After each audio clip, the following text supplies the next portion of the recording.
Bonjour à toutes et à tous et bienvenue à cette conférence consacrée au store terrasse personnalisable.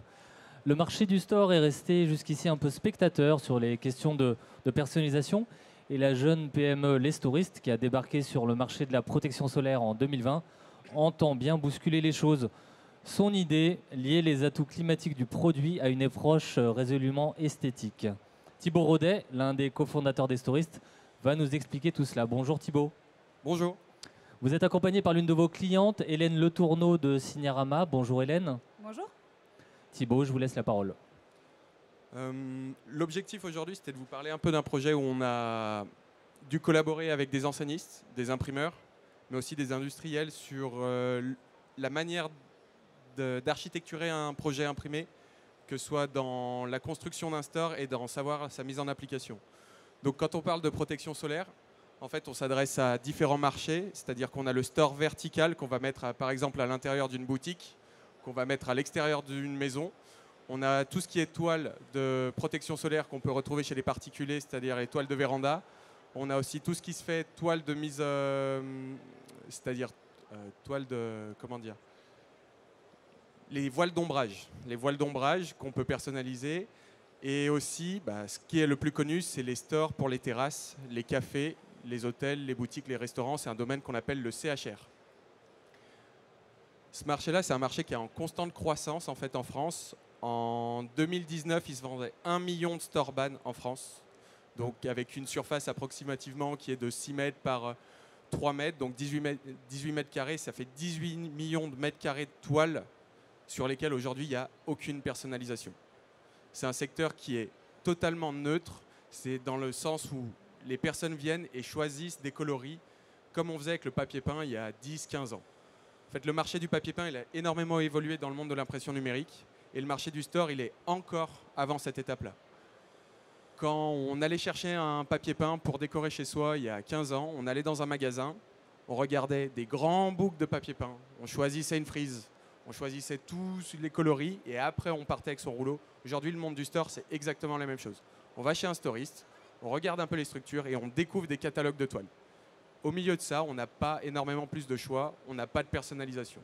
Nous, ce qu'on s'est dit en travaillant sur ces projets, c'est comment est-ce qu'on peut arriver à proposer un produit qui soit à la demande, un produit qui soit à la couleur du client, avec un râle, une teinte, un pantone, qui ait des motifs ou qui soit notamment à la couleur d'une marque. On reviendra après plus tard avec Hélène, qui a des enseignes comme Stéphane Plaza, Banette, où ils ont des couleurs très spécifiques, des chartes. Ils parlent avec les imprimeurs pour avoir des cartes de visite, du vinyle, de la vitrophanie avec des coloris bien spécifiques. Mais au-delà de tout ça, la première chose qu'on voit quand on arrive dans un commerce, c'est un store avec l'enseigne. Ce marché-là, il est entre les mains des enseignistes et notre objectif avec les stories, c'est d'arriver à proposer un produit dans les conditions de la personnalisation qu'on retrouve aujourd'hui sur le marché. Cette idée, elle vient de la connaissance de deux secteurs en fait. Il y a une société un peu sœur qui s'appelle la société EPS qui vend énormément de matériel dans la confection solaire et depuis des années, on découvrait que les stories, ils travaillaient avec des contraintes de toile, ils travaillent avec des stocks qui sont démesurés par rapport aux pièces qu'ils produisent et on se disait mais comment c'est possible en connaissant le marché de l'impression numérique de ne pas avoir la possibilité de faire un produit à la demande. Donc la première des choses à laquelle on a pensé, c'est comment est-ce qu'on peut faire pour standardiser une production à partir d'un seul produit. Ça, c'était même avant le Covid, c'est-à-dire qu'aujourd'hui, il y a des pénuries de toiles, il y a des pénuries de structures, et plus on va personnaliser nos produits, plus on pourra partir d'une base neutre et répondre à la demande. Pour donner un ordre d'idée, un storiste aujourd'hui, dans ce marché-là, il fait des forecasts sur 2024. Donc il est en train de choisir les collections qu'il va présenter dans plus ou moins 2 ans. Si une collection marche bien et qu'il n'a pas assez de textiles, il ne vendra pas ses stores. Si une collection ne marche pas, il aura ses textiles jusqu'à ce que la mode revienne. Donc l'ambition, c'était de dire on veut créer un produit à la demande. L'enjeu pour le secteur, en fait, au niveau des imprimeurs, c'est de comprendre où sont les relais de croissance. C'est-à-dire, aujourd'hui, vous avez la décoration intérieure, la PLV, la vitrophanie et l'enseigne probablement. Donc vous allez louer une nacelle, arriver, envoyer une équipe de poseurs et à côté de ça, il y a un produit qui a une super forte valeur ajoutée dont le marché n'est pas structuré, où il y a la place pour aller travailler. Et comment on fait pour aller proposer un produit qui soit standard dans les contraintes du second œuvre, c'est-à-dire les storistes aujourd'hui, ils arrivent, ils regardent et en fonction un peu du projet, ils vont estimer un budget. Comme on travaille quand on fait un chantier de rénovation chez soi, nous, on voulait aussi avoir un produit qui soit standardisé avec un prix fixe, que ce soit en janvier, en juin, en fonction de la saisonnalité du projet, et surtout pour pouvoir suivre des projets avec des enseignes, des réseaux de franchise, et toujours avoir la même structure, la même qualité de toile et le même système de fonctionnement. Ça apporte des ventes périphériques, et c'est un marché où en plus le produit qui va être livré, qui va être installé est volumineux. Donc quand on a un produit volumineux, on a des contraintes logistiques de transport. Ça, c'était une dernière chose sur laquelle on a voulu travailler, c'est pour ne pas avoir une concurrence qui puisse arriver de n'importe où, en mode dropshipping. Et quand on fabrique des produits localement et qu'on va travailler pour accompagner ses clients sur les structures et sur des produits en grand format, ça limite beaucoup le fait de pouvoir vendre des produits à bas coût qui arrivent de pays où la production est beaucoup plus économique. Au niveau des enseignistes, après on en reparlera avec Signarama, mais l'enjeu c'est d'arriver chez ses clients avec un outil supplémentaire pour se distinguer, d'aborder un marché avec une forte valeur ajoutée. On ne vient pas faire la même chose en ayant une vente concurrentielle à un storiste, mais là on arrive en disant voilà, moi je sais avoir des structures, je sais les poser, je sais avoir une toile et ma toile elle est de qualité. Donc on travaille avec des fabricants de toiles de store, on travaille notamment avec Serge Ferrari et avec la société Dixon, et ces toiles-là, elles vont avoir la technicité du marché et sur laquelle on va pouvoir apporter une personnalisation, que ce soit la couleur d'une marque, des motifs ou ce genre de choses. Et enfin, la dernière chose, c'est un store, c'est pas comme un LED stand ou un LED papier peint. On a des tailles à la demande. Chaque fois qu'on a une vitrine, chaque fois qu'on a une terrasse, chaque fois, la structure elle est différente, la toile de store elle est différente, le format est différent. Faut qu'on le coupe, faut qu'on le confectionne, faut qu'il s'imprime, faut qu'il soit assemblé. Et ça, c'est un des critères sur lesquels on a dû travailler. En connaissant le monde un peu de l'impression numérique et celui du web to print, on s'est dit voilà, comment est-ce qu'on va détailler notre chaîne de production? Notre chaîne de production, du coup, elle s'inspire totalement de ce qui se fait dans le web to print. Quand on prend une toile de store, il a globalement les mêmes traitements qu'une carte de visite. On va créer un fichier, on va l'imprimer, on va le couper et on va probablement le confectionner. À partir de là, nous, ce qui change, c'est la logistique parce qu'on a un produit qui est en grand format et qu'on a des confections qui sont en plus grand format. L'enjeu, c'était de travailler sur une région, le Rhône-Alpes, et de trouver un bassin d'acteurs qui étaient d'accord pour fournir des structures, même au départ avec des petits volumes, fournir de la convection avec des petits volumes. On a intégré un peu d'impression avant de l'externaliser. Aujourd'hui, on travaille avec un réseau d'imprimeurs qui est dans la région lyonnaise en fonction des machines, parce que au niveau des imprimeurs, je sais que ce qui vous intéresse, c'est de savoir sur quelle machine. Aujourd'hui, toutes les machines d'impression, elles sont en mesure d'imprimer du store. Ça dépend des formats et ça dépend après des couleurs ou des toiles que vous allez vouloir travailler. L'enjeu, c'était de trouver derrière la confection, la mise en place sur le store et de dire, vous êtes imprimeur, vous voulez travailler avec vos toiles, vous voulez juste des structures, on sait faire. Vous voulez nous les envoyer pour les confectionner, on sait faire. Vous voulez tout nous confier, on sait faire aussi. La principale contrainte, ça va être la logistique. Envoyer des toiles, si vous êtes situé, vu qu'on est situé à Lyon, si vous êtes situé à Lille, ça fait des transports de choses qui sont très volumineuses et ça va avoir un coût. Donc on va travailler plus spécifiquement sur des toiles que souvent on a en stock, qu'on sait imprimer, qu'on sait confectionner parfaitement pour nos clients. Comme on en a parlé un peu avant, donc les storistes aujourd'hui, ils ont des contraintes fortes et ça c'est une opportunité aussi pour les imprimeurs pour aller chercher ces marchés-là, c'est d'avoir de produits à la demande, quelle que soit la couleur. Hélène en parlera après. C'est de créer des gammes, des motifs, comme tous les imprimeurs savent le faire sur du papier peint, sur différents supports. C'est de faire matcher un papier peint qui est dans une salle avec son store. C'est de renouveler une toile, c'est de changer une couleur, c'est de faire un rappel visuel par rapport à une identité. Proposer des coloris, changer au fil des saisons, c'est des choses qui sont envisageables aujourd'hui sur le marché du store imprimé. Pour ce qui est de la mise en application et je pense au niveau de l'expérience, donc nous on conçoit les structures et on va livrer nos clients avec des toiles ou sans toiles sur leur site de production pour qu'ils les posent. Et on a commencé à travailler donc avec Signarama. Il y a une grosse année avec une entreprise Publi Relief Signarama avec qui on a développé différents projets. Ils avaient des belles marques dans leur portefeuille client, que ce soit Banette, que ce soit Stéphane Plaza, que ce soit Guy Hockey. Et on a pu travailler ensemble sur la mise en place de process, c'est-à-dire aujourd'hui ils reçoivent toujours le même store, on a une seule structure, c'est toujours la même, elle est connue. Et on va travailler ensemble pour aller voir ces personnes et leur proposer des produits périphériques à l'enseigne. Hélène, c'est à vous, on vous écoute pour le cas d'espèce. Merci. Je passe à la suivante. Tac. Donc effectivement, nous, on est à l'origine et depuis 30 ans fabricants d'enseignes et de signalétique, donc avec un atelier de fabrication qui est à Orléans. On a la capacité en interne, bien sûr, d'imprimer en grand format, etc.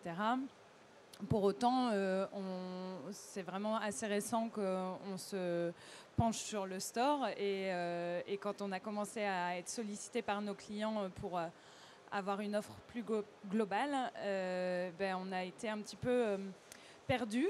On ne savait pas trop vers qui se tourner. On a été confronté aux problèmes que Thibaut évoquait, aux limites des toiles classiques aussi. Et au-delà de ça, pardon, je passe sur ça du coup. En fait, pour nous, être franchisé Signarama, c'est pouvoir proposer une gamme plus complète de produits. Et en cela, le fait de pouvoir proposer le store au moment où on vend une façade, une enseigne, une vitrophanie, ça rentre complètement là-dedans. Et on le fait d'une manière fluide et entre nous et avec une relation de partenariat qui facilite la démarche, avec aussi le fait effectivement que ce soit standardisé sur les structures et que du coup ça nous permette aussi d'être autonome sur le chiffrage, etc. Donc je dirais que c'est facile en fait. Ça facilite les choses. Le premier des enjeux, c'était de comprendre, en fait, de partager les connaissances de deux métiers. C'était comment on conçoit un store et comment on va le concevoir simplement et comment on va aller chercher nos clients et le faire en sorte que ce soit le plus simple possible. Est-ce que ma charte graphique correspond? Comment je crée mon fichier? Parce qu'il y a une problématique de création de fichiers. C'est comme sur un roll-up, mais à l'envers. On va devoir gérer de l'enroulement, gérer de la confection, juste avec des contraintes de taille qui sont plus techniques. Le process, il est connu. À partir de là, avec les équipes Signarama, on a commencé à toujours plus standardiser. C'était un peu challengeant au début parce qu'il fallait vraiment répondre pas à un store imprimé avec le motif de la personne au coin de la rue, mais dire ok, en fait là on travaille pour Banette, le projet il va revenir 3, 4, 5, 6, 7 fois et il faut que ce soit toujours la même chose. La première des problématiques, c'est il faut que ce soit toujours la même chose pour Banette pour pas qu'ils soient déçus, et la deuxième, c'est quand il y a des poseurs qui vont sur place, la première fois ils découvrent un peu, la deuxième ils savent faire et la troisième ils n'ont plus aucun souci. Ça c'est assez important parce que la problématique de la pose, on croit que c'est super compliqué, mais c'est super compliqué parce que les gens qui posent du store, ils posent jamais deux fois la même chose. Ça fait 25 ans que la seule innovation qu'il y a dans le store, c'est de changer les armatures. Et à partir de là, à chaque fois qu'on va faire un chantier, on découvre comment on va le poser. Nous, il y a 2 armatures. Maintenant, elles sont maîtrisées par les personnes avec qui on travaille et ils savent les poser parfaitement. Oui, c'est le cas. Et je trouve que dans une démarche aussi écologique, tu parlais de transport, ce serait un peu idiot que quand on se déplace, nous, qu'on envoie une équipe à Lille pour installer une enseigne, qu'il y en ait une deuxième spécialiste du store qui vienne installer le store, ça n'aurait pas trop de sens. Donc, dans ce cadre-là, je trouve qu'il y a une logique aussi. La deuxième chose qu'on nous demande, c'est comment vous faites pour être compétitif? Parce qu'en fait, il y a une multiplication des intermédiaires. Et ce qu'il faut comprendre, c'est que sur le marché du store, en fait, aujourd'hui, c'est un marché qui est ultra cloisonné. Il y a une personne qui, dans le store traditionnel, qui achète des toiles et qui va les souder, qui va les coudre. Il y a une personne qui achète des structures et qui les recoupe au format et ensuite qui va les assembler. Il y a une troisième société qui va acheter les toiles chez un grossiste en toile, qui va acheter les structures chez un grossiste en structure et qui va les assembler, qui va le vendre à un réseau de franchise, Monsieur Store ou des gens comme ça, qui va gagner sa vie, qui va le vendre à un franchisé, qui lui va faire en général une marge qui est assez conséquente et qui va en plus facturer son installation. La manière dont on est remonté sur la filiale de production, c'est qu'on achète les toiles, c'est une toile standard qu'on imprime, donc elle est assez simple à maîtriser. Les structures, aujourd'hui on a une seule gamme de structures qui est toujours la même, qu'on fait remettre au format. On assemble, parfois les chantiers, ils arrivent, la structure est prête, la toile est prête, il y a juste à la mettre parce qu'on a fait en sorte qu'elle soit ultra facile à changer. Et à partir de là, en fait, il manque 3 échelons dans la ligne de production, ce qui laisse la place à des enseignistes pour gagner leur vie, pour facturer une pause. voire faire une pose complémentaire à la pose d'enseigne. Et la nacelle est déjà louée et bien située. J'ajouterais également que nous, ça nous donne une crédibilité face à nos clients. Effectivement, on a l'exemple de Stéphane Plaza Immobilier. Pour eux, on est déjà leur interlocuteur pour leur sujet de communication. On parle de la façade, on parle d'un élément monumental de la façade, presque le premier qu'on perçoit, comme tu disais. Et en fait, ça paraît maintenant tout à fait logique qu'on maîtrise ce sujet-là et qu'on soit capable pour eux d'être leur seul interlocuteur pour tous les sujets de leur façade. Et pour autant, restant garant du respect de l'image, de la charte, etc., imposée par la marque. Ce qu'on a cherché à faire aussi, c'est qu'on a essayé à un moment de travailler avec des stories et de leur proposer les toiles imprimées. En fait. Mais il y a un élément qui est central dans le métier, c'est la maîtrise du fichier. À partir du moment où on commence à travailler sur des toiles qui sont en très grand format, il faut savoir, maîtriser le fichier. On a travaillé avec des storistes, c'est assez marrant, mais au tout début, ils nous envoyaient leurs toiles confectionnées avec des coutures au milieu. Ils nous disaient, allez-y, imprimez-la. Leur métier, c'est la peinture à l'origine. Ils font des pochoirs et ils peignent sur les stores. Et on leur a dit, non, en fait, on ne peut pas faire ça. C'est-à-dire, nous, on part d'une toile brute et ensuite, on la confectionne. Et là, ça pose un problème de gestion avec les stories traditionnels, puisqu'ils n'ont pas cette maîtrise du fichier, ils ne comprennent pas le monde de l'impression numérique. Et c'est pour ça qu'on a eu un relais de développement au niveau des enseignistes, parce qu'ils maîtrisent ce fichier, ils maîtrisent déjà pour tout un tas de choses à l'intérieur de la boutique. Et la seule clé qu'on devait avoir, c'est maîtriser la structure et le fait qu'elle soit standardisée pour qu'ils sachent toujours comment on confectionne et quels sont les formats. Si on a un store de mètres, quels sont les retraits, quelle est la longueur d'enroulement. Mais comme sur un roll-up, mais en plus grand en fait.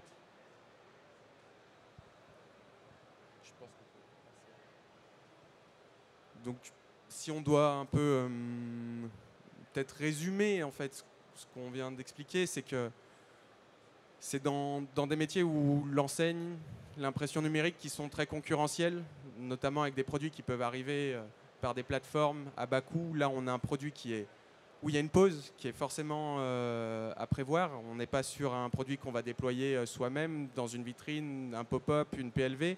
Donc il y a un lien toujours très fort avec le client. On ne verra pas, à l'inverse de certaines vitrophanies, l'équipe d'un Camailleux aller poser son propre store. Donc il y a un lien qui perdurera très longtemps dans la relation entre la personne qui conçoit le produit, donc l'enseigniste, et son client. Ça, c'est un gage de confiance. Il y a une valeur ajoutée qui est, je pense, essentielle pour ces marchés. La tarification claire, c'est quelque chose qui n'était pas dans le secteur et qu'on essaye d'apporter et de standardiser de plus en plus. On n'a pas la gamme la plus étendue, mais je pense qu'on peut répondre à 90% de la demande. Et sinon, c'est des produits qui ont fait un peu sur mesure, où là, il y a le devis et le lien avec l'équipe d'installateurs chez l'enseigniste et les produits qui se développent. Le deuxième point, et c'est plus un point commercial, c'est qu'on sait qu'on rentre toujours pour un enseigniste ou un imprimeur ou très régulièrement avec le même produit chez son client. Et donc, on parle de prix. Et quand on parle que de prix, à la fin, on rogne ses marges et on a un peu de difficulté à développer des choses. Et aller chez le client, chez son client, chez un réseau de franchise en disant « Oui, mais moi, voilà, quand je vous propose une charte, je sais faire aussi d'autres produits. » On sait qu'il y a beaucoup d'enseignistes qui sont développés, ils font les sols, ils font l'éclairage, parce qu'ils savent créer une ambiance complète. Et à partir de là, l'ambiance complète, on est en mesure de faire en sorte qu'elle se déploie sur le premier élément visible d'une boutique. Ça, c'est assez important. Oui, notre rôle premier, en tout cas c'est comme ça que je le vois, c'est de favoriser l'attractivité du point de vente dans sa globalité. Ce serait bête de dissocier les produits les uns des autres. On parle vraiment d'un résultat d'ensemble. Le client de l'enseigne en question, il ne distingue pas l'enseigne du store ou de l'autre produit. Donc la démarche globale a du sens, quoi. Voilà. Oui. Avant de passer à d'éventuelles questions dans l'assistance, moi j'aimerais bien, Thibaut, que vous nous parliez d'un projet qui s'appelle Storelight, que vous avez mené avec l'agence Phosphore et qui constitue une innovation technique plutôt intéressante.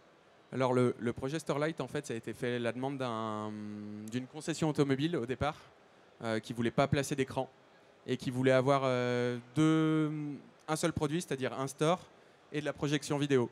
Donc on a travaillé avec une société qui est située pas très loin à la périphérie de Lyon, qui a l'habitude de faire de la projection vidéo parce qu'ils font du cadre lumineux, ils font tout un tas de choses. Et on a mis en place, avec des systèmes de rétroprojecteurs, des animations. Et là, c'était un store vertical avec 2 enroulements, ce qui faisait que la journée, on utilisait le système de protection solaire qui venait protéger la boutique de l'éblouissement ou de la chaleur due au soleil. Et on inversait les toiles avec une toile technique pour reprendre de la projection vidéo par l'arrière, ce qui faisait que en soirée, enfin dès qu'il faisait nuit, on arrivait à avoir une projection lumineuse et une animation sur la boutique. Très bien. Est-ce qu'il y a des questions dans le public?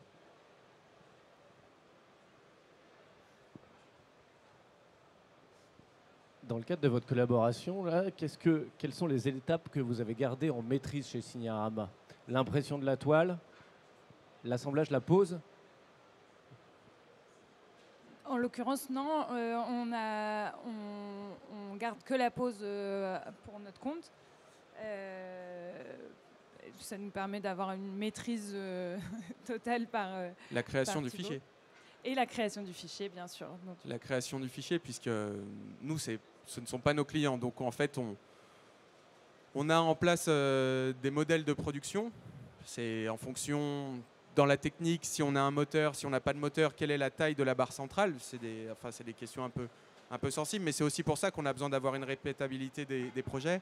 Donc en fait, Signarama maîtrise aujourd'hui totalement, et c'est le but quand on travaille avec nos clients, le dimensionnement des toiles par rapport à la dimension d'un store, que ce soit dans son ouverture ou dans sa largeur. L'ouverture, c'est la longueur d'avancée sur l'espace public ou sur une terrasse.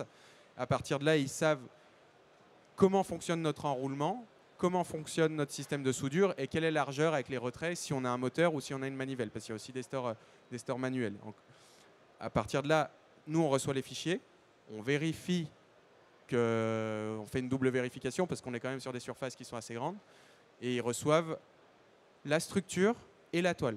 À partir de là, ils montent la structure et ils mettent la toile à l'intérieur du store sur site. Et comme tu le disais, Thibaut, c'est une installation. Enfin, il n'y a pas eu besoin d'une formation extrêmement longue chez vous en interne, puisque l'idée de Thibaut et des stories, c'est d'avoir la répétabilité de la pose avec une production standardisée, c'est ça?